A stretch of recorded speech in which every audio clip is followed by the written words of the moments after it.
of the problem here is not just George Bush and the White House. And that's part of what I want to communicate to you today, that we can't just change political parties and continue to do the same kind of thing that we've been doing. We can't just go about business as usual and think it's going to turn out differently. We've got to change the nature of our politics. We've got to bring the American people's voice back to the table in every issue, on health care, on education, on trade. We've got to make sure that workers are represented, not just CEOs. We've got to make sure that patients are represented and nurses are represented, not just drug company executives. Now, when I talk like this, I know that sometimes people say, oh, yeah, we've heard that before, it's not going to change.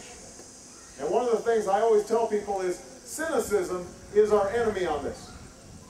But I am hopeful about our capacity to change, partly because I've seen the changes that can be brought about. When I was in the Illinois State Legislature, my first 2 years, the first big bill that I passed was a revamping of the campaign ethics reforms in Illinois.